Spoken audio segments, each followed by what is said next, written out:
ساتھ میں لے کے آؤں گا۔ ابھی سوچ رہا تھا کہ میں نے سامنے دیکھا کہ ایک باغ ہے اور باغ کا مالی باغ کے پودوں پر سے برف کو ہٹا رہا ہے۔ میرے قریب آیا وہ، اور اس نے آنے کے بعد مجھ سے پوچھا کہ یہاں کیوں بیٹھے ہوئے ہو؟ پوچھا فارسی زبان میں، علاقہ ہے ترکیوں کا۔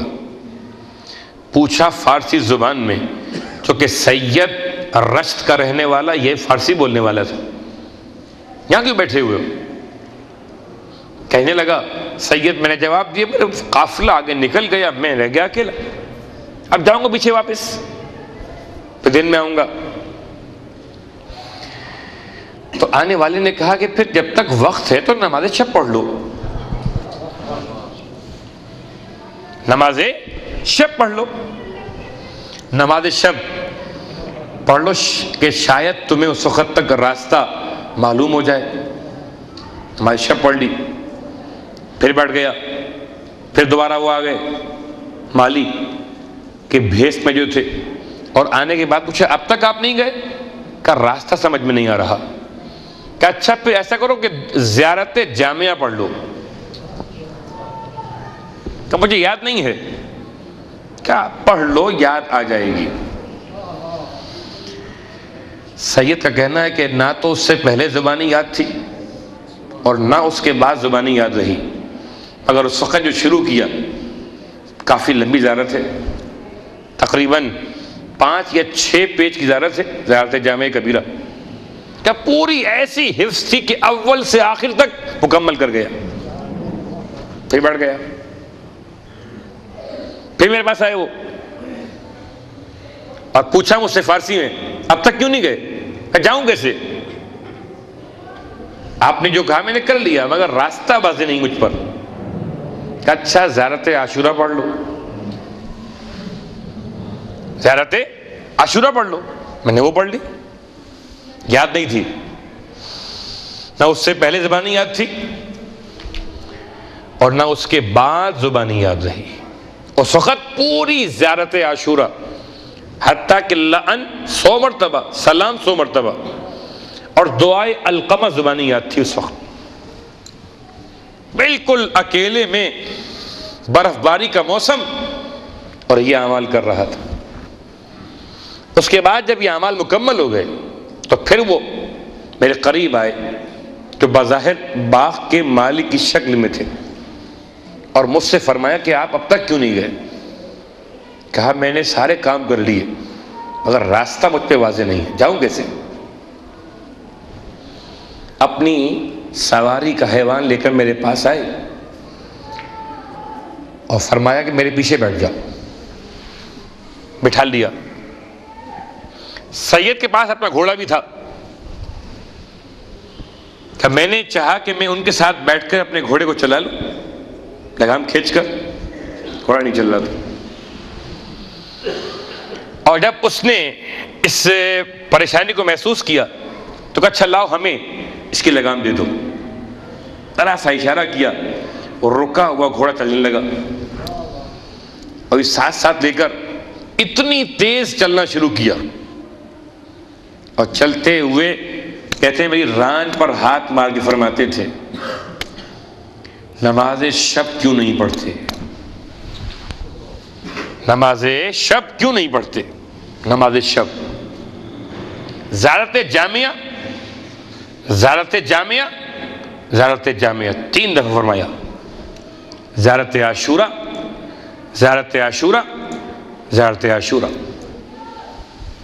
میرے ران پر ہاتھ مارتے ہوئے ان 3 باتوں کا پیغام دیا۔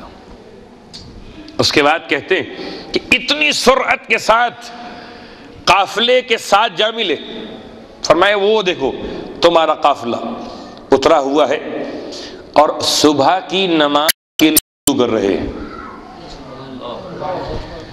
نماز شب پڑھ کے وہاں سے چلے تھے، اور صبح کی نماز کے وقت پر پہلے اول وقت میں یہاں پہنچ گئے۔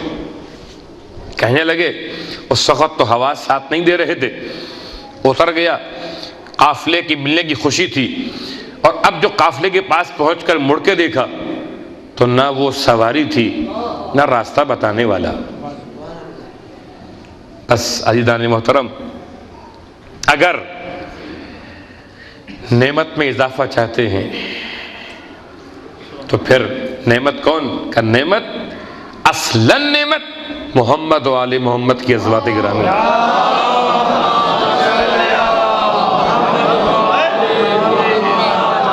اصلاً نعمت یہ ہیں، اور ان کی بارگاہ سے جو ملتی ہے وہ نعمت، جو ان کے کام آئے وہ نعمت، جو ان سے منسوب ہو جائے وہ نعمت، اور جو ان کے کام نہ آ سکے ہماری چیزیں وہ نعمت نہیں.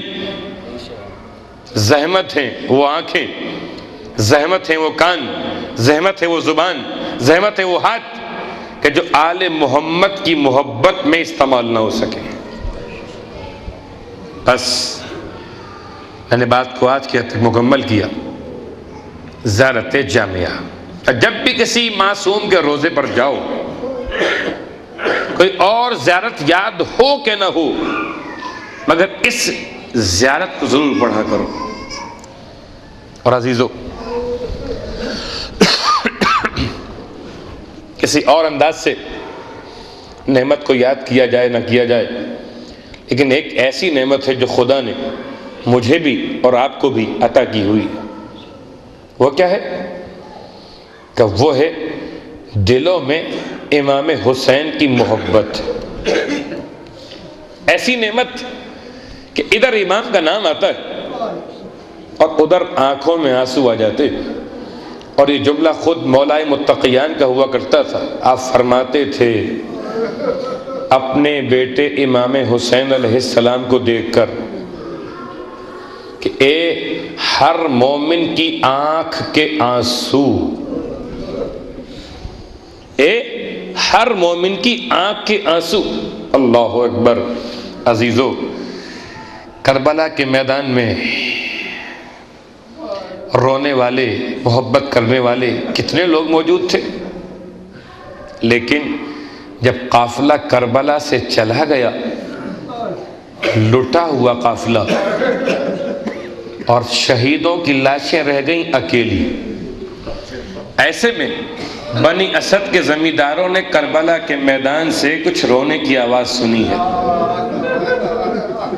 رونے والوں، ایک رونے کی آواز آتی تھی شب عاشور جناب زینب کے پشت خیمہ سے، اور ایسا لگتا تھا کوئی بوڑھی ماں جوان بیٹے کی لاش پر روتی. ایک آواز آتی تھی زندان شام کی دیوار کے ساتھ، جب نگران نے کہا تھا کہ کوئی بی بی باہر نکل کے آتی اور اسے روکیے آپ، اے مولا سجاد روکیے اسے، کون بی بی ہے؟ کہ جب رات میں آئے تو مجھے بلا لینا. اور اب جب اس معظمہ کو روتے ہوئے امام سجاد نے دیکھا، نقاب پوش بی بی قریب آئی میرے مولا اور پوچھا کہ معظمہ کس پر رونے کے لیے آتی، کون ہے تو؟ سر جھکا کے رو رہی تھی. سر اٹھا کے فرمایا کہ بیٹا تو نے نہیں پہچانا، ارے حسین کی دکھیاری ماں.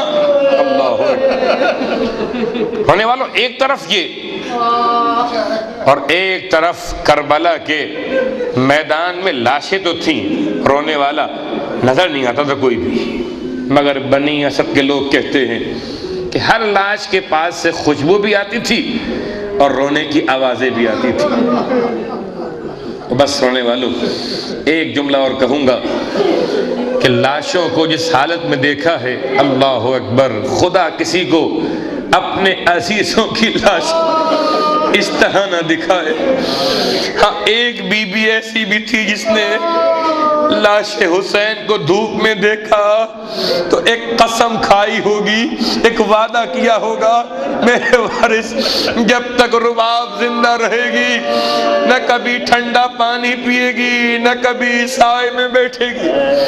رونے والوں، میں نے بعض علماء کے ذکر مصائب میں اس جملے کو محسوس کیا کہ وہ کہتے تھے کہ 4 بیویاں ایسی تھیں کہ جو بعد واقعات کربلا سائے میں نہیں بیٹھی.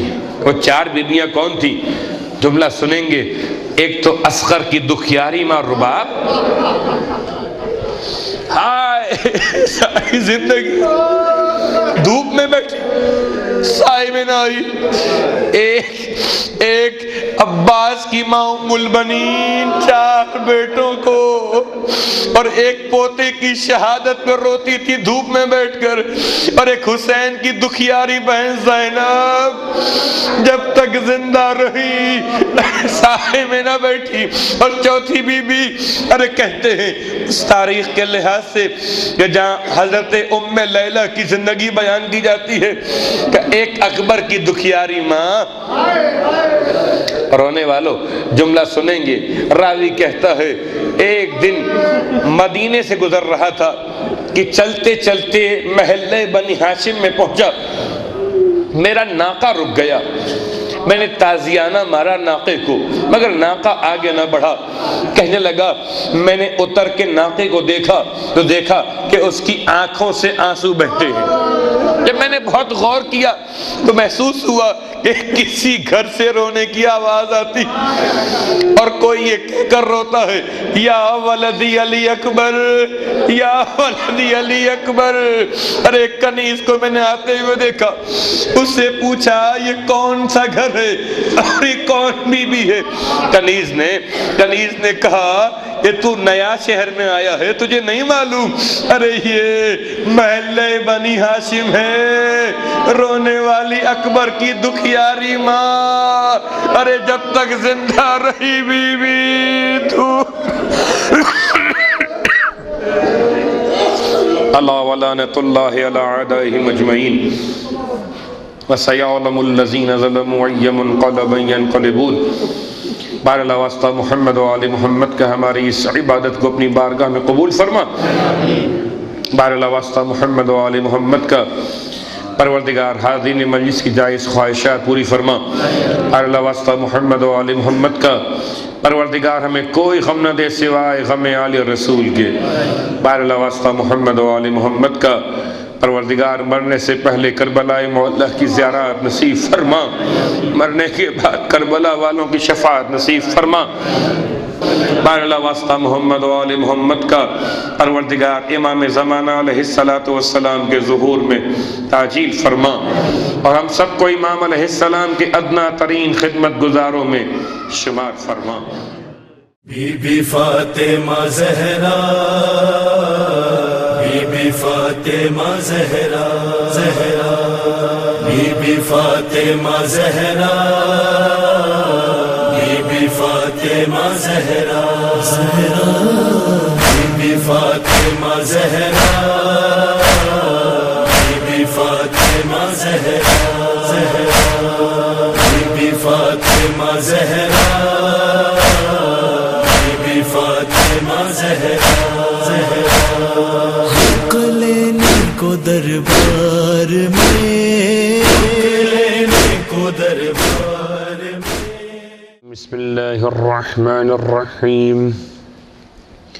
الحمدللہ رب العالمین، والصلاة والسلام علی اشرف الانبیاء والمرسلین، سیدنا بالقاسم محمد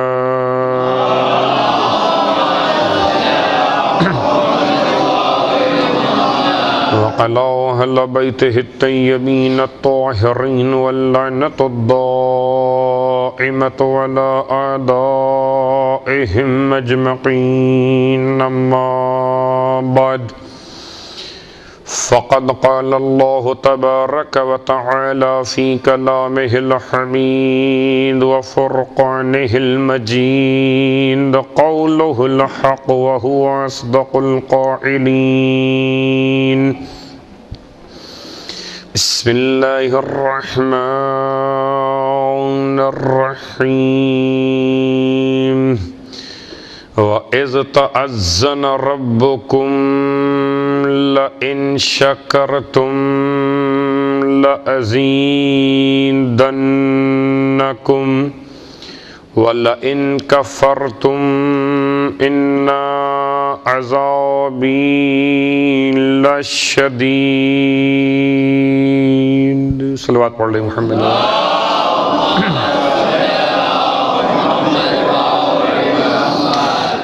تمام تعریفیں اس خدائے مہربان کے لیے جس نے نعمت حیات سے فیض یاب کیا، اور تمام درود و سلام و نزوات مقدسات کے لیے جن کے صدقے میں شکر نعمت کو مقصد حیات قرار دیا گیا۔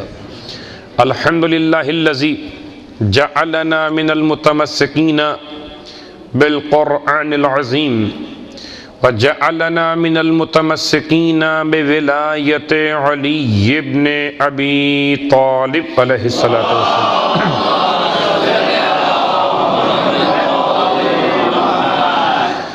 اما بعد، صاحبان علم اور ایمان کا اجتماع اور ایک ادنا سے طالب علم کی حیثیت لیے ہوئے آپ کی خدمت میں سورہ ابراہیم کی آیت نمبر 7 سے استفادہ کیا جا رہا۔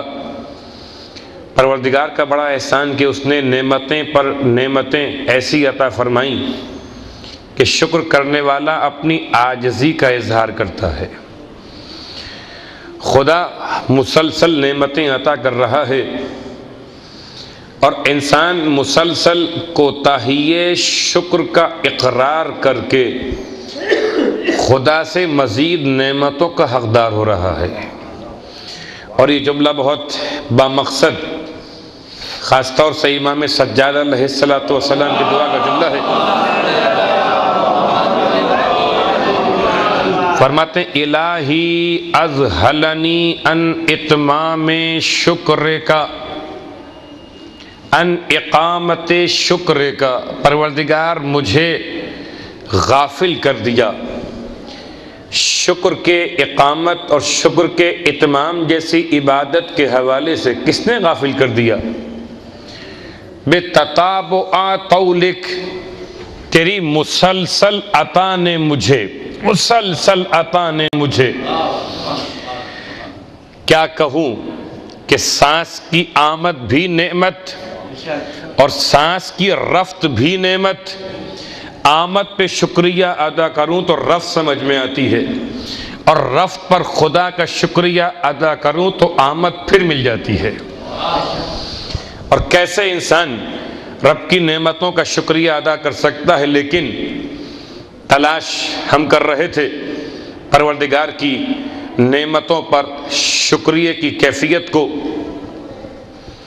اور کل تک ہماری بات تقریباً اس مقام پر آ چکی تھی کہ جہاں نعمت کیا ہے کہ ہر وہ شے، دولت نعمت ہے کب، اولاد نعمت ہے کب، زندگی نعمت ہے کب، بڑا مکان نعمت ہے کب، اونچی دکان نعمت ہے کب، کامیاب کاروبار نعمت ہے کب، بہترین حافظہ نعمت ہے کب، آنکھوں کی طاقت نعمت ہے کب، کہ تمام باتیں نعمت ہے جبکہ مرضی مولا سے قریب کر دے۔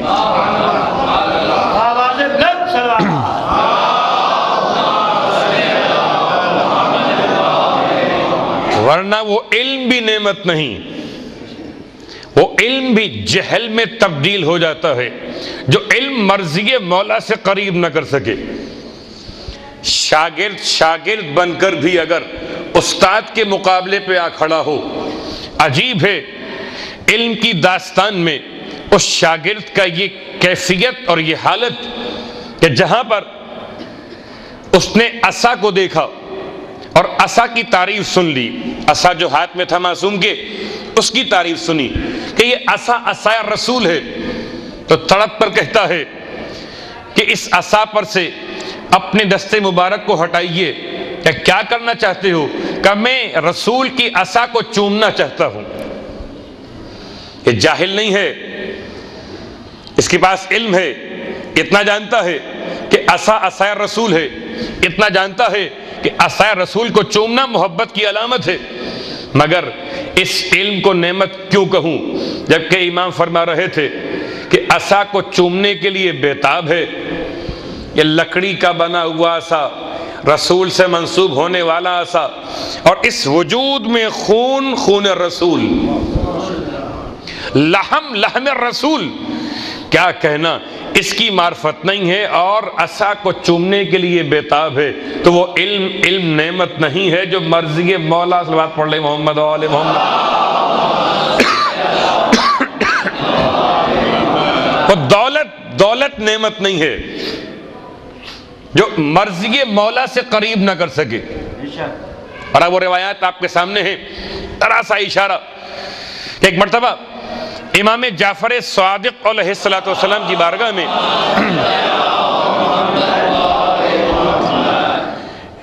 امام نے ایک دعا فرمائی اس کے لیے جو امام کے چاہنے والوں میں شامل نہیں ہے.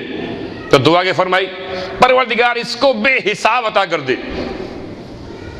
رزق کا مسئلہ، روزگار کا مسئلہ، دولت کا مسئلہ، اور ایک طرف امام کا چاہنے والا. امام جب اس کے لیے دعا فرماتے تو فرماتے پروردگار اس کو رزق کفاف عطا کر دے. بہت غور کیجئے گا، ایک کے لیے یہ دعا ہے اور ایک کے لیے یہ دعا ہے. پوچھا گیا معصوم سے کہ ان دونوں میں فرق کیوں رکھا گیا؟ فرمایا ہم اپنے چاہنے والوں کے لیے یہ دعا کیا کرتے کہ پروردگار انہیں اتنا عطا کر جو ان کی کفایت کر سکے، کہ نہ بچے گا دولت کے نام سے سرمایہ اور نہ امتحان مزید ہوگا مومن کا، اور رہے گا کافر کے پاس سرمایہ تو سرمایہ مزید امتحان کا باعث ہوگا کہ اسے بہت عطا کر دے. بالکل انداز ایسا ہے کہ جیسے کہ امام کی دعا اس علاقے میں پہنچنے کے بعد کہ جہاں امام کے مخالفین آباد تھے، آپ نے دعا فرمائی کہ یہ سارے کے سارے ایک جگہ جمع رہیں، منتشر نہ ہوں. اور جب پہنچے مومنوں کی بستی میں تو فرمایا کہ پروردگار ان کو بکھیر دے، ان کو منتشر کر دے. مولا یہ کیا مطلب ہے؟ ایک یہ دعا فرمایا ان کا بکھرنا نعمت، ان کا سمٹ جانا باقیوں کے لیے نعمت. کیا مطلب؟ آسان سا جملہ ہے کہ جتنا برائی پھیلے گی اتنا مزید خرابیاں پیدا ہوں گی، جتنا برائی سمٹ کے ایک مقام پر آ جائے گی اتنا باقی علاقہ محفوظ رہ جائے گا، اور جتنا نیکی کرنے والے پھیلیں گے اتنا پیغام نیک آگے پھیلے گا. تو ایک نعمت، ایک نقمت. اللہ اکبر. آئیے ان تمام آسانیوں کے ساتھ ایک اور جملہ کا نعمت، مسجد کا بنانا کا نعمت.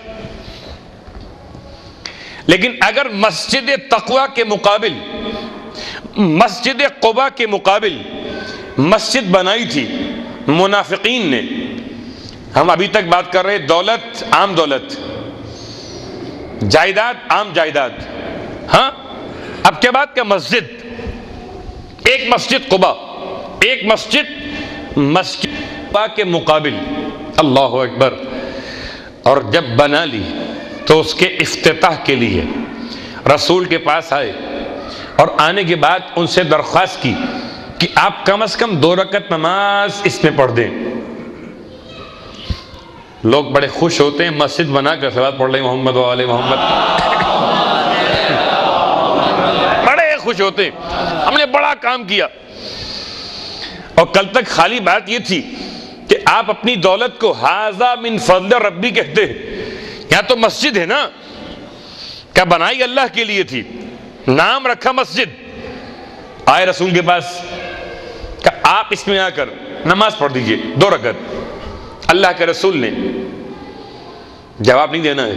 کیوں کہ وما ينطق عن الهوى، یہ تو اپنی خواہشات کی بنیاد پر بولتے ہی نہیں ہیں.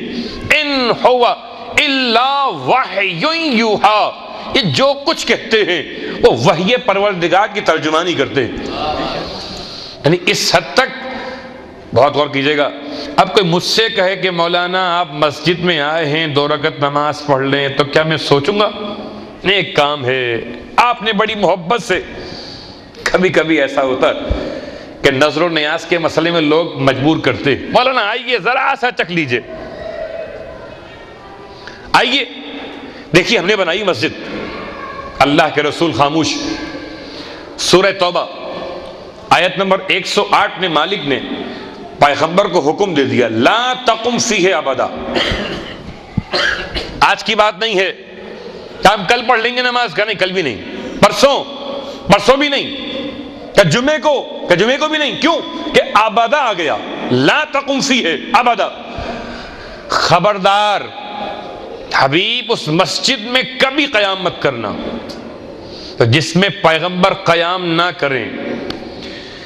وہ مسجد کا تم کہتے ہو مسجد، ہم کہتے ہیں زرار. اس کی بنیادیں اکھاڑ کے جلا دو تو پتہ چلا کہ جو مسجد نفاق، مسجد کفر، مسجد فساد ہو اسے شریعت کہتی ہے یہ نعمت نہیں، یہ نقمت ہے. اور نقمت کا ایک ہی راستہ ہے جلا دو. اگر مسجد جلائی جا سکتی ہے تو پھر جسم بھی جلائے جائیں گے نمازیوں کے. کیوں کہ ہر وہ نماز جو اصل نماز ولایت آل محمد سے ٹکرا جائے، جیسے اس مسجد کے لیے مقام نہ تھا ویسے اس نمازی کے لیے جنت میں مقام. صلوات پڑھے محمد آل محمد.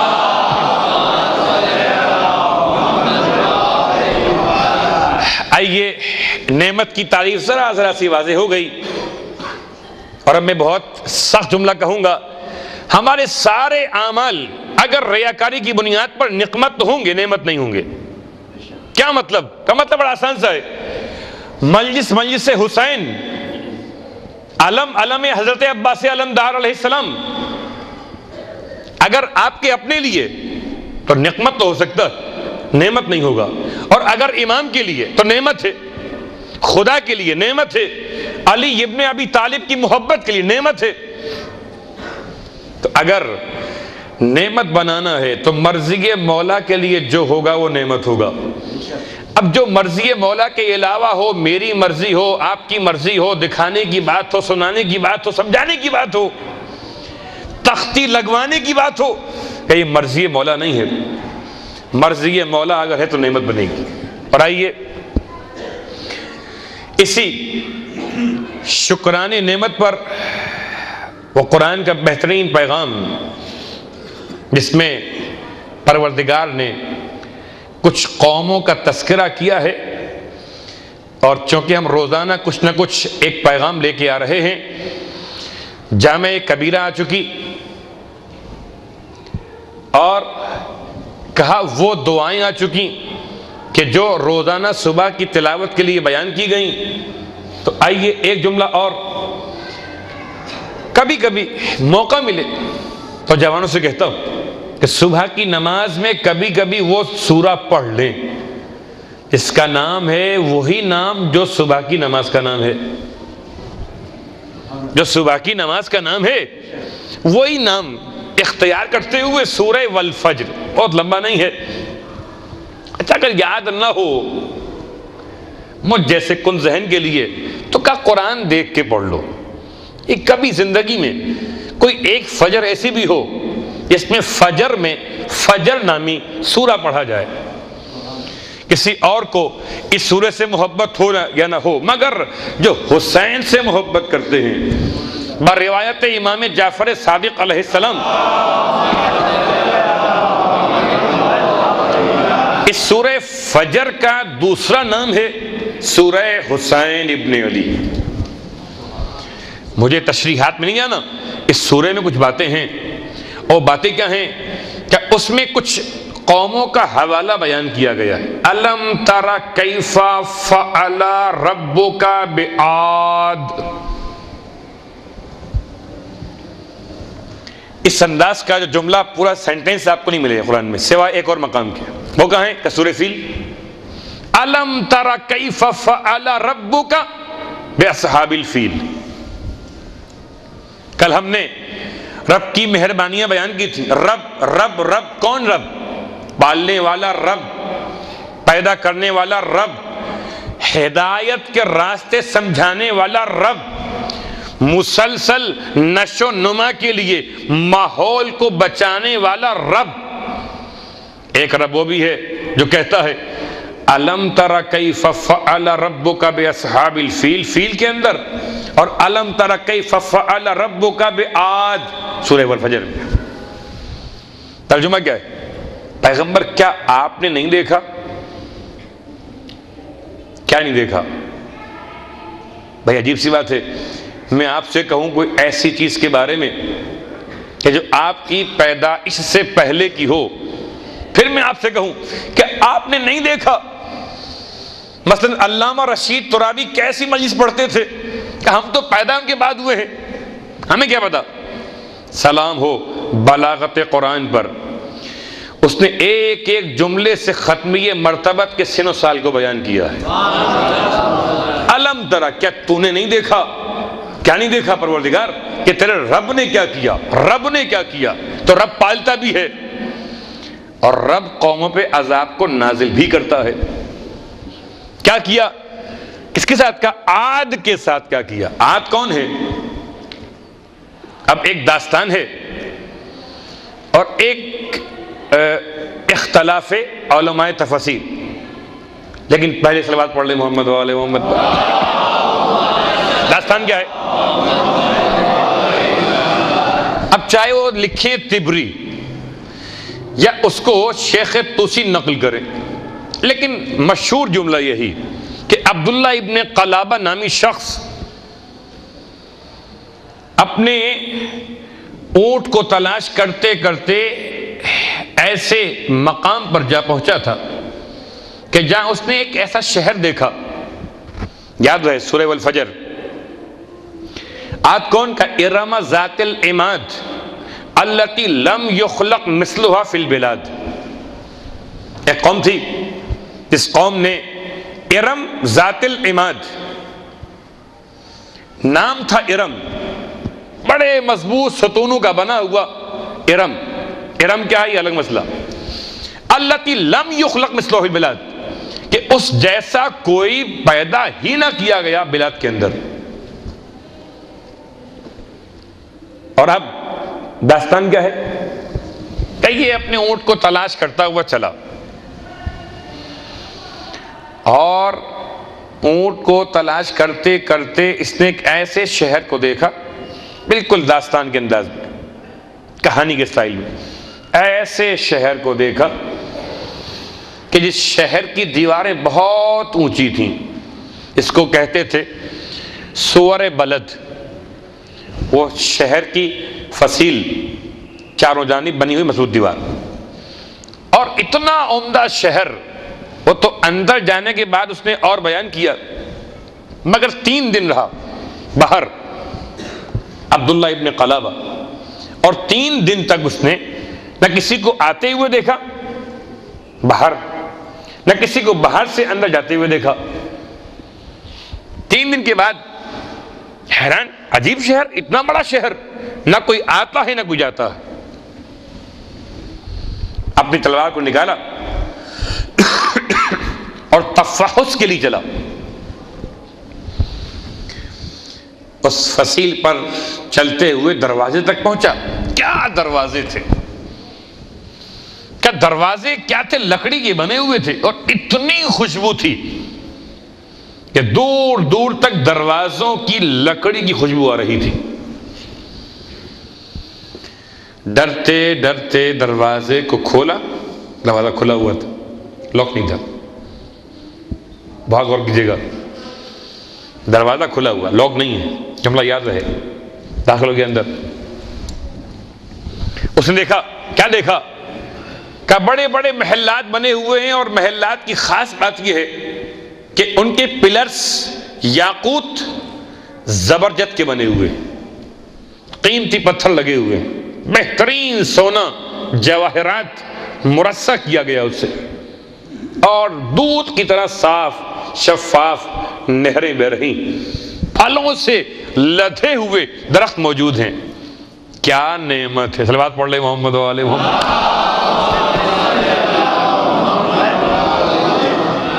ہم تو یہی کہیں گے نا بھائی، ہم جیسے کیا نعمت ہے، اللہ اکبر، کیا کہنا، بڑی اچھی نعمت تھی۔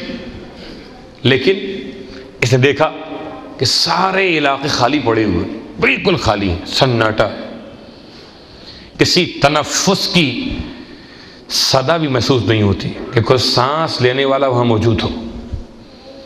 خوف بھی آ رہا تھا، مگر پھر بھی اس نے ذرا سے کچھ جواہرات جو پڑے تھے ریت کی طرح سے وہاں پر، پتھروں کی طرح سے وہاں پر، اس کو تھوڑا سا اٹھا لیا، فارس باہر نکل آئے، اور جب گھر پہنچا اپنے گھر والوں کو بیان کیا، اور وہاں سے صنعاء اور یمن کے اس علاقے سے جب اطلاع وہاں پہنچی حاکم شام کو، تو حاکم شام نے حاکم صنعاء سے عبداللہ ابن قلابہ کو بلوا لیا، اور جب اس سے احوال سنا شہر کا، اب عجیب جملہ ہے کہ احوال سننے کے بعد اس نے اس احوال کی تصدیق کے لیے، لوگ کہتے ہیں بڑا قرآن پڑھتے تھے، اگر قرآن پڑھتے ہوتے تو کبھی کعب الاحبار کی ضرورت نہ پڑتی، اور حیرت کی بات ہے حاکم شام نے اس واقعے کی تصدیق یا تردید، حالات کی آگہی کے لیے قرآن کو نہیں پوچھا، کس سے پوچھا؟ کعب الاحبار کو بلا لیا، اسے کہ یہ پرانے واقعات بہت جانتا تھا، اسے بلا لیا، سنایا اسے کہ بھئی یہ کون سا شہر ہے ایسا، اور کہاں ہے، اور کیا ہے، یہ کس کی تاریخ کیا ہے۔ کعب الاحبار نے بتایا کہ یہ اصل میں عاد نامی شخص کے دو بیٹے تھے، ایک کا نام تھا شداد، ایک کا نام تھا شدید، عربی لحاظ سے شداد اور شدید ناموں کے حد تک عربی لحاظ سے، اور اس کے بعد شداد نامی بیٹے نے جب اس کو ملی حکومت تو اس نے بہت شوق تھا اسے کتابوں کے مطالعے کا، ایک انداز یہ روایت کا، اور ایک ایک جناب ہود علیہ السلام کی تعلیمات کو سن کے اس نے یہ کیا تھا۔ بہرحال کتاب پڑھی یا نبی سے سنا، جنت کیا ہے کہ جنت میں یہ ہوگا، یہ ہوگا، وہ ہوگا، وہ ہوگا، الآخر اپنے مشیروں سے کہا مجھے دنیا میں ایسی جنت چاہیے۔ مشیروں نے کہا ٹھیک ہے آپ کی بات صحیح ہے، اتنا سونا چاندی کہاں سے آئے گا؟ کہا تمہیں معلوم میری حکومت کتنی بڑی ہے، بس اب سب کو حکم دے دو سارا سونا ساری چاندی جواہرات سب جمع کر لی جائے، پوری تاریخ آپ کے سامنے ہے۔ اور اب جنت تعمیر ہوگی، 100 آدمی اصل کاریگر تھے، اور ہر آدمی کے تحت میں کام کرنے والے 1000 لیبر تھی، تقریباً 1,00,000 افراد کی محنت سے مل کر برسوں میں شہر مکمل ہوا۔ اور جب وہ اس شہر کی افتتاح کے لیے پہنچا، اوپننگ کے لیے پہنچا، تو اس وقت اس کی عمر 900 برس سے زائد تھی۔ عمر نعمت ہے نا، ہے نعمت، 900 برس سے زائد تھی اس کی عمر، بنے ہوئے محلات جنت آ رہا تھا اپنے مشیران کے ساتھ کہ اب قرآن کہتا ہے ہوا کیا ہے، روٹی کھا کے شکریہ ادا نہ کریں اس پر عذاب آتا ہے، پانی پی کر خدا کا نام نہ لیں اس پہ عذاب آتا ہے۔ بہت غور کیجئے گا، عام کانسیپٹ یہی، صلوات پڑھ لیں محمد و آل محمد۔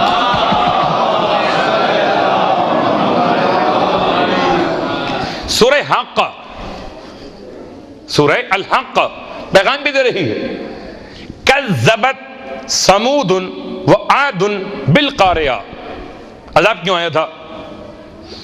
عذاب اس لیے نہیں آیا تھا کہ پانی پیتے تھے خدا کو یاد نہیں کرتے تھے، روٹی کھاتے تھے خدا کا نام نہیں لیتے تھے، تمام تر خدا کی نعمتیں استعمال کرتے تھے، بڑی آسان سی بات ہے۔ ثم لَتُسْأَلُنَّ يَوْمَئِذٍ عَنِ النَّعِيمِ کے ذیل میں راوی نے سوال کیا امام صادق علیہ السلام سے کہ مولا بتائیے، ہے نا مشہور بات، مشہور بات ہے نا بھئی، یہ راوی نے پوچھا تھا کہ مولا یہ نعیم سے مراد کیا ہے؟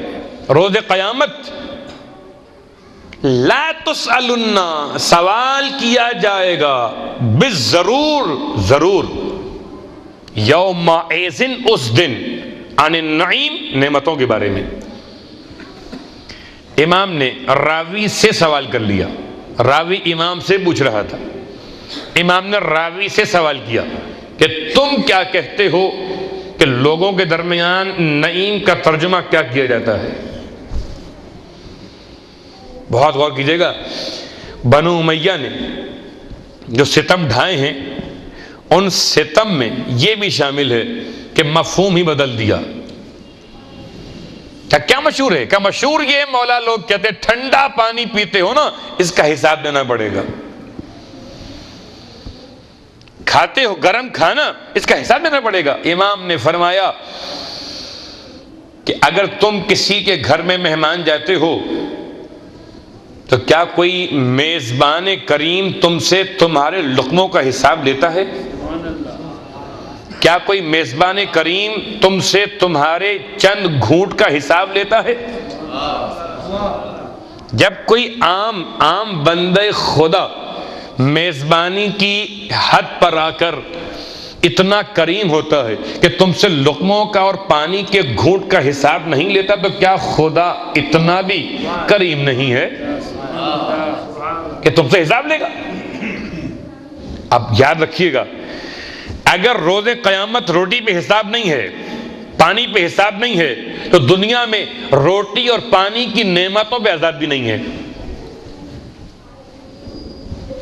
سائیڈ ایفیکٹس ہو سکتے ہیں، وہ عذاب نہیں ہے، بہت مشکل منزل۔ روٹی کی آپ نے بے قدری کی، روٹی کم ہو جائے گی، عذاب نہیں ہے۔ آپ نے پانی ضائع کیا تو پانی ختم ہو جائے گا، عذاب نہیں ہے۔ عذاب اور صلوات پڑھ لیں محمد و آل محمد۔ دسترخوان سے آپ نے ٹکڑے چن کے کھا لیے، شکر نعمت کیا، ٹھیک، تو اس سے کیا ہوگا کہ اس سے رزق میں اضافہ ہوگا، ٹھیک، یہ اور چیز ہے، مگر وہ شکر نعمت اور ہے، لَأَزِيدَنَّكُمْ۔ بہت غور کیجئے گا۔ اور اب اس نازک منزل پر آج صرف قوم عاد کے بارے میں بات مکمل کریں گے۔ کذبت، جھٹلایا تھا، کس نے؟ کہ سمود و عاد، سمود نے اور عاد نے کیا جھٹلایا؟ کہ بالقارعہ، جھٹلایا تھا القارعہ کو۔ یہ القارعہ کیا ہے؟ اس کے نام کا پورا سورہ موجود ہے، سورہ القارعہ۔ القارعۃ مل قارعہ وما ادراک مل قارعہ۔ تجھے کیا معلوم کہ کھڑکھڑانے والی کیا ہے، ساؤنڈ پیدا کرنے والی کھڑکھڑاہٹ کیا ہے؟ یہ کہ یوم یکون الناس کالفراش المبثوث وتکون الجبال کالعہن المنفوش۔ اس کی تعریف یہ ہے کہ یہ ایک دن کا نام ہے، القارعہ دن کا نام ہے۔ دن کیا ہوگا؟ کہ جس دن انسان اتنے بدحواس ہوں گے کہ ٹڈیوں کی طرح آپس میں ٹکراتے ہوئے چلیں گے،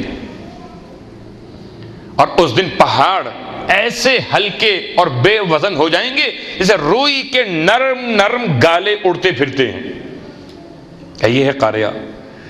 اور عاد و سمود کا جرم کیا ہے؟ کہ کذبت سمود و عاد بالقارعہ۔ انہوں نے کیا کیا ہے؟ کہ جنت بنائی ہے اس لیے کہ اس سے آخرت کی جنت پہ یقین نہیں تھا۔ ارم، جنت کا نام کیا ہے؟ ارم۔ اختلاف ہے کہ ارم اصل میں آدمی کا نام ہے، ارم قوم کا نام ہے، ارم شہر کا نام ہے۔ ان تین روایات میں زیادہ مضبوط بات قرآن کی اپنی بات ہے۔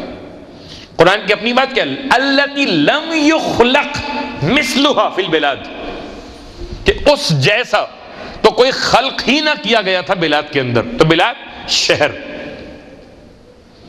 گرچہ ارم آدمی کا نام بھی ہو سکتا ہے۔ اور کہتے ہیں مورخین کہ عاد بیٹا تھا اوس کا، عین واو صاد، اور اوس بیٹا تھا ارم کا، اور ارم بیٹا تھا سام کا، اور سام بیٹا تھا حضرت نوح کا۔ چلیے اگر آدمیوں کے نام تلاش کرنے ہو تب بھی یہ عاد نکل آتا ہے، تب بھی ارم نکل آتا ہے، ورنہ ارم شہر کا نام ہے۔ اور ہوا کیا؟ فَأُهْلِكُوا، ہم نے کیا کیا قوم سمود کے، قوم عاد کے ساتھ کیا کیا؟ کہ اہلکو، انہیں ہلاک کر دیا، بِرِّیحٍ، سرسرن آتیہ، ایک ایسی ٹھنڈی اور تیز ہوا سے جو جلانے والی تھی. ٹھنڈی اور جلانے والی. عجیب بات. ترجمہ کیا کروں؟ جو ترجمہ میں نے پڑھا، آئیے غور کرتے کہ ٹھنڈک اور جلانا دونوں نعمتیں ہیں. سلام ہو حضرت ابراہیم علیہ السلام پر.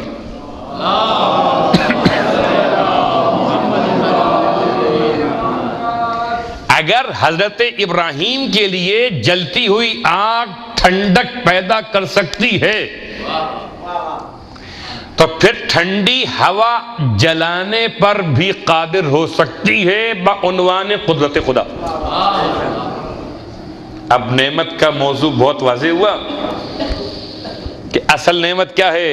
یہ صرف ایک قوم کا حال ہے، ورنہ ایک قوم اور بھی ہے، کہ قوم سمود کا فَأُهْلِكُ بِالطَّاغِيَةِ، کہ اسے ہلاک کیا ایک چیخ نے. ایسی چیخ. اور چیخ کسے کہتے؟ سورہ والفجر، سورہ الحق ملا کے بات چل رہی. چیخ کسے کہتے ہیں؟ بڑی آسان سی بات ہے. آج ایکو ساؤنڈ، اور ایکو ساؤنڈ میں بہترین مکسنگ جو ہوتی، اگر اس کی پوری شدت انسان کے قوت سماعت سے ٹکرا دی جائے، اس کی شدت سے کان کا پردہ پھٹ جائے، اس کی شدت سے انسان کا دھڑکتا ہوا دل رک جائے، اس کی شدت سے موت واقع ہو جائے. اگر میرے اور آپ کے بنائے ہوئے میوزک کے آلات اتنی موت پیدا کر سکتے ہیں تو خدا نے جو آواز پیدا کی ہوگی. عجیب بات ہے. ایک آواز آتی ہے کہ اس آواز سے لوگ اٹھائے جاتے ہیں. ایک آواز آتی ہے، اس آواز سے لوگ مارے جاتے ہیں. یہ بھی آواز، وہ بھی آواز، یہ بھی سور، وہ بھی سور، یہ بھی چیخ، وہ بھی چیخ. ایک اٹھانے کے لیے، ایک فنا کرنے کے لیے. جو اٹھانے کے لیے وہ نعمت، اور جو فنا کرنے کے لیے وہ نقمت ہیں. دونوں سور. تلاوت پڑھ لیں محمد والے محمد.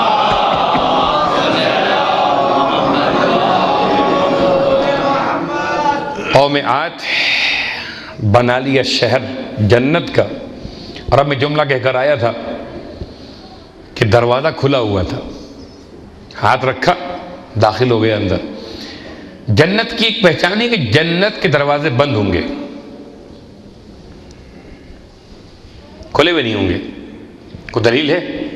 کہ دلیل چلتے ہیں اس مقام پر کہ جہاں سال میں ایک مرتبہ وہ راہب، وہ راہب عالم، وہ پادری، فادر، بہت علم رکھنے والا، اتنا بوڑھا کہ آنکھوں پر بھی بال بھووں کے گرے رہتے تھے، سال میں ایک مرتبہ اپنی قوم کے سوالات کے جوابات دینے کے لیے باہر آتا تھا. اور جس دن امام محمد باقر علیہ السلام وہاں سے گزر رہے تھے، وہ دن اس کی آمد کا دن تھا. اور امام کا وہاں پر موجود ہونا روایت نے بیان کیا. اس کے سوالات بھی بیان کیے. ان میں ایک سوال جنت کے بارے میں کہ جنت کی کنجی، جنت کا قفل ہے، کنجی کیا ہے؟ کہ کنجی کا نام ہے اشہد اللہ الہ الا اللہ. کنجی کا نام اشہد ان محمد رسول اللہ. کنجی کا نام اشہد ان علی ولی اللہ. میں نے مختلف روایات کا جمع کیا خلاصہ. لا الہ الا اللہ حسنی ولیکن بشرطها وشروطها وانا من شروطها. تو اگر جنت کا دروازہ بند ہے تو چابی آپ کو دی جا رہی ہے. بغیر چابی لیے تو اپنے مکان میں بھی داخل کہاں ہوں گے؟ صلوات پڑھ لیں محمد والے محمد.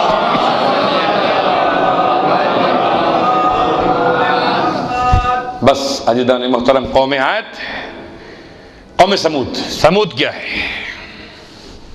اور سمود نے کیا کیا تھا؟ کہ بڑی مضبوط قوم تھی، بڑے بھاری بھاری جسم رکھنے والی. جاب الصخر بالواد، کہ یہ کیا کرتے تھے؟ کہ یہ وادیوں میں جو گھر بناتے تھے، جو وادیاں آباد کرتے تھے، جو علاقے بناتے تھے، صخرہ چٹانوں کو توڑ توڑ کر مضبوط گھر بناتے تھے۔ مضبوط گھر کل کے ہوں یا آج کے محفوظ بنکر ہوں زیر زمین، بس بات بڑی آسان سی ہے کہ تم نے بنائے نا، آؤ خدا بتاتا کہ جس نے اس نعمت کو جھٹلایا، جس نعمت پر ہم روز دعا مانگ رہے، اہدنا الصراط المستقیم صراط الذین انعمت علیہم، ہمیں اس سیدھے راستے پر ثبات قدم عنایت فرما، قدم نہ ڈگمگائیں اس راستے پر۔ کس کا راستہ؟ کہ ان کا راستہ جن پر تو نے اپنی نعمت کو نازل کیا، اور ایسی مسلسل نعمت کہ زندہ رہے تب بھی نعمت، قبر میں سلائے گئے تب بھی نعمت، مسلسل نعمت۔ اللہ اکبر۔ کہ جس نے انکار کیا نعمت پروردگار کا، لَإِن كَفَرْتُمْ إِنَّ عَذَابِي لَشَدِيدٌ، عذاب بہت شدید ہے۔ اور قوم سمود پر داستان بہت مختصر کرتے ہوئے، سمد کہتے ہیں بر وزن نمد، ایک مختصر پانی کو اس کا کوئی مخزن اور کوئی مادہ وہاں موجود نہ ہو، پھوٹتا نہیں ہو، نکلتا نہیں ہو، تھوڑا پانی یہاں موجود ہو، سمد کہتے۔ اور مسمود کہتے ہیں اس شخص کو کہ جس سے اتنا زیادہ مال لیا جائے کہ اس کا مال اس کے لینے کی وجہ سے بہت کم رہ جائے۔ تو سمود ایک فرد کا نام تھا، اس کے نام سے بچے پیدا ہوئے، قوم سمود کہلائے۔ اور کہتے ہیں علماء کی جناب صالح علیہ السلام کی قوم قوم سمود کہلاتی ہے۔ قوم سمود کا جرم کیا تھا؟ حضرت صالح کا پیغام کیا تھا؟ اونٹنی اور اونٹنی کا بچہ خدا کی نشانی تھی، اور اس نشانی کو سورہ والشمس، کذبت ثمود بطغواها اذ انبعث اشقاها فقال لهم رسول الله ناقة الله وسقياها فكذبوه فعقروه فدمدم عليهم ربهم بذنبهم فسواها۔ پورا واقعہ موجود ہے سورہ والشمس میں قوم سمود کا۔ جھٹلایا، کذبت ثمود بطغواها، اپنی سرکشی کی بنیاد پر جھٹلایا۔ کس کو؟ کہ رسول کہہ رہا تھا کہ یہ ناقہ خدا ہے، ناقۃ اللہ ہے۔ حیرت کی بات ہے، اللہ کا ناقہ، کہ اللہ بیٹھتا بھی ہے، اللہ کا گھر، اللہ کی کتاب، ہاں اللہ کے نبی، اللہ کی بندے، کہ اس حیوان کا نام جو قرآن نے دیا ناقۃ اللہ وسقیاہا، اس کا خیال کرنا کہ یہ اللہ کا ناقہ ہے۔ اس کا خیال مینز کہ وسقیاہا، اس کے پانی پینے کا خیال کرنا۔ عزیزو، ایک کھڑا ہوا اذ انبعث اشقاہا، اور کھڑا کون ہوا؟ جو ان میں سب سے شقی ترین شخص تھا۔ اب نام قیدار ہو، نام کچھ اور ہو، اپنی مقام پر، نام سے مطلب نہیں ہے۔ اذ انبعث، پہچان گئے، اشقاہا، ان میں سب سے جو بدبخت تھا وہ کھڑا ہو گیا، اور اس نے جھٹلایا خدا کی نشانیوں کو اور پیغمبر کی ہدایت کو۔ فَأَقَرُوهَا، اور اس نے خدا کے ناقے کے پاؤں یعنی کونچے کاٹ ڈالی۔ اللہ اکبر۔ اور جب ماں کو کٹتے ہوئے دیکھا تو بچے نے منہ آسمان کی طرف کر کے فریاد کی ہے۔ اور جملہ یاد رہے کہ قوم سمود ہلاک نہ ہوتی اگر ناقت خدا کو ذبح نہ کرتی۔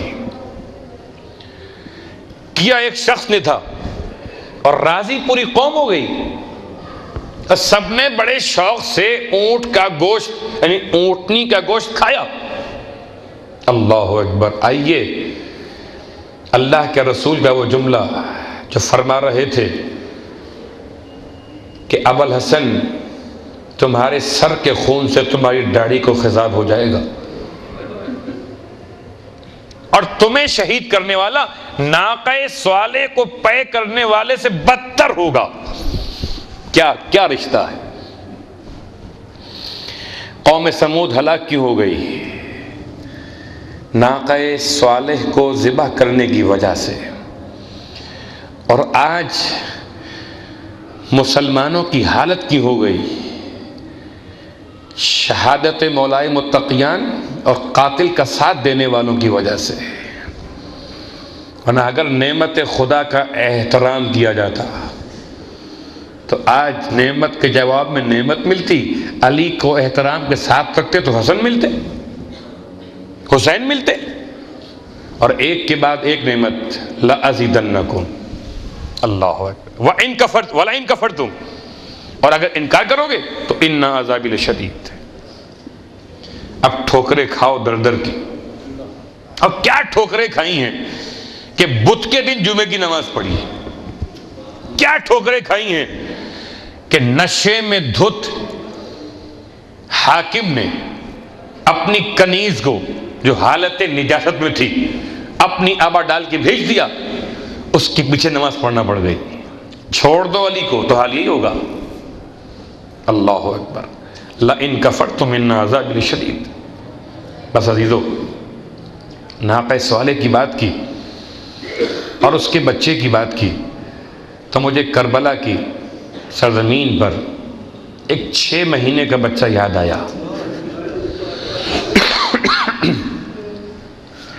وہ بھی اللہ کی نشانی تھی اور یہ اللہ کا ولی حسین ابن علی. یہ اللہ کی عظیم نعمت. یہ زمانے کا امام تھا اور اس کے ہاتھوں پر 6 مہینے کا بچہ تھا. امام نے آپ کو کب کب یاد کیا؟ اگر آپ کا سوال ہے تو آئیے سنیے. امام نے آپ کو اس وقت یاد کیا جبکہ امام 6 مہینے کے بچے کے لیے پانی طلب کر رہے تھے. اے میرے شیعو، کاش تم کربلا میں ہوتے، دیکھتے تمہارا آقا اتنا مجبور تھا. ایک قطرہ آب مانگ رہا تھا اور کچھ نہیں مانگ رہا تھا اور اشقیہ دینے سے انکار کر رہے تھے. امام نے بچے کو لٹا دیا جلتی ہوئی زمین کربلا پر. اے قوم اشقیاء، اگر تم سمجھتے ہو کہ حسین اس بچے کے بہانے خود پانی پی لے گا تو آؤ اپنے ہاتھ سے پانی پلا دو. اور جب کوئی ظالم آگے نہ بڑھا، اللہ اکبر، ایک نہیں تھا، ہزاروں لوگ تھے وہاں پر، کوئی آگے نہ بڑھا. ایک مرتبہ اب سن لیجئے، پوری قوم ایک طرف تھی اور خدا کی نشانی اصغر ایک طرف تھا. کوئی تو آ گیا تھا. اور جب کوئی آگے نہ بڑھا تو امام نے بچے کو اٹھا کے فرمایا کہ بیٹا تو حجت خدا کا بیٹا. یہ اشقیاء میری بات نہیں سمجھ پا رہے. بیٹا تو انہیں خود بتلا کتنی پیاس لگی ہے. اور بچے نے باپ کی بات کیا سمجھی ہے. اللہ اکبر. یہ بچہ جب جا رہا تھا مدینے سے نا تو بہن نے گود میں لے لیا تھا اور بہن کی گود سے اتنی الفت تھی، اتنا لگاؤ تھا کہ بہن کے ساتھ رہ گیا، سب کی گود میں واپس نہ آیا. حسین آگے بڑھے، بچے کے کان میں کچھ کہا، ایک جملہ وہ کہا تھا، ایک جملہ یہ کہہ دیا، اور جب وہاں کہا تھا تو بچے نے تڑپ کر بہن کی گود چھوڑ دی. اور جب یہاں امام نے جملہ فرمایا تھا تو بچے نے اپنی ننھی سی زبان کو اپنے ہونٹوں میں باہر نکال لیا اور ایسے پھرانا شروع کیا کہ منظر اتنا واضح تھا کہ لوگ دھاڑے مار مار کے رونے لگے. جو ظالم تھے، جو شقی القلب تھے، وہ رونے لگے اس منظر کو دیکھ کر. کہتے ہیں کہ عمر ابن سعد کے خیمے میں ہجوم ہو گیا تھا اور کہا جا رہا تھا سپاہی یزید کی جانب سے کہ عمر ابن سعد، ہم حسین حسین سے جنگ لڑیں گے، مگر بچے نے قصور کیا کیا ہے، اسے پانی پلا دے ورنہ تجھے مار دیں گے۔ عمر ابن سعد گھبرا کے خیمے سے بھاگا ہے اور بھاگ کے حرملہ کو آواز دی، حرملہ اتنا بڑا حملہ تو عباس نے بھی نہ کیا تھا، اتنا بڑا حملہ 6 مہینے کے بچے نے کر دیا۔ حرملہ جلدی کر، اقطع کلام الحسین، حرملہ حسین کے کلام کو ختم کر دے۔ حرملہ نے وہ تیر کمان کے ساتھ جوڑا، ارے قیامت کا منظر تھا۔ رونے والوں حرملہ کے اپنے ہاتھ کانپ گئے، تیر گر پڑا، دوسری بار تیر لگایا کمان کے ساتھ، پھر تیر گر پڑا۔ پوچھا گیا حرملہ بڑا ماہر نشانے باز، جلدی کر حرملہ، ہاتھ کیوں کانپ گئے؟ کہنے لگا، رونے والوں جملہ سنیں گے، امام اس انداز سے کھڑے ہوئے ہوں گے جیسا کہ مقتل کی روایات بتاتی ہیں کہ امام سامنے تھے اور پیچھے خیموں کے علاقہ موجود تھا۔ ارے حرملہ کہنے لگا، جب میں بچے کے گلے کو دیکھتا ہوں ایسا لگتا ہے خیمے کا پردہ ہل رہا ہے اور کوئی بی بی کہتی ہو، حرملہ میرے بیٹے نے تیرا کیا بگاڑا؟ حرملہ آنکھیں بند کر کے تیر چلا، اتنا ماہر تھا، آنکھیں بند کر کے تیر چلایا اصغر باپ کے ہاتھوں پر۔ رونے والوں اصغر شدت تکلیف سے نہیں پلٹا، اصغر تیر کے وزن سے پلٹ گیا، اتنا وزنی تیر تھا کہ بچے کو لے کے پلٹ گیا۔ اور رونے والوں بس آخری جملہ، حسین نے اصغر کے گلے سے تیر کھینچا، قیامت تھی، مولا اکبر کے سینے سے برچھی نکال لی۔ مولا اکبر بڑے تھے، ایڑیاں زمین پہ رگڑ لی ہوں گی، اصغر چھوٹا تھا۔ رونے والوں امام اصغر کو لے کر چلے، اور آپ سے میں نے کہا تھا نا کل بھی غزارت عاشورہ پڑھا کیجئے، ارے 7 مرتبہ آگے بڑھیے، 7 مرتبہ پیچھے آئیے، لیکن رونے والوں حسین کسی کی لاش کو لے جاتے ہوئے اتنا بار بار آگے پیچھے نہ گئے جتنا اصغر کی لاش کو لے کے پریشان تھے کہ ماں کیا کہے گی۔ 8ویں بار در خیمہ پر آئے، آواز دی، آؤ رباب آؤ، تمہارا لال آ گیا۔ رونے والوں اولاد والوں دروازے پر اگر دق الباب ہو، بڑوں سے پہلے بچے دوڑ کے آتے ہیں۔ امام نے رباب کو آواز دی ہے، سکینہ دوڑ کر آئی ہے، بھائی کو خاموش دیکھا، بابا کی آبا کے اندر لپٹ گئی، بابا اصغر کو پانی پلا کے لے آئے، سکینہ پیاسی رہ گئی۔ امام نے آبا کا دامن ہٹایا، اتنی چھوٹی بہن، اور ہائے اصغر کا چدا ہوا۔ اللہ ولعنت اللہ علی اعدائہم اجمعین، وَسَيَعْلَمُ الَّذِينَ ظَلَمُوا أَيَّ مُنْقَلَبٍ يَنْقَلِبُونَ۔ بار اللہ واسطہ محمد و آل محمد کا ہماری اس عبادت کو اپنی بارگاہ میں قبول فرما۔ بار اللہ واسطہ محمد و آل محمد کا پروردگار حاضرین مجلس کی جائز خواہشات پوری فرما۔ بار اللہ واسطہ محمد و آل محمد کا ہمیں کوئی غم نہ دے سوائے غم آل رسول کے۔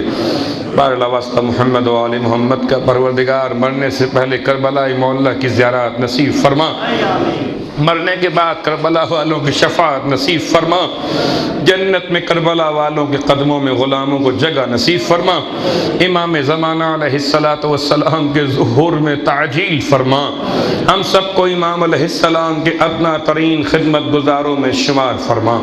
ربنا تقبل منا انك انت السميع العليم بجاه محمد وآله المعصومين برحمتك يا ارحم الراحمين۔ ماتم حسین۔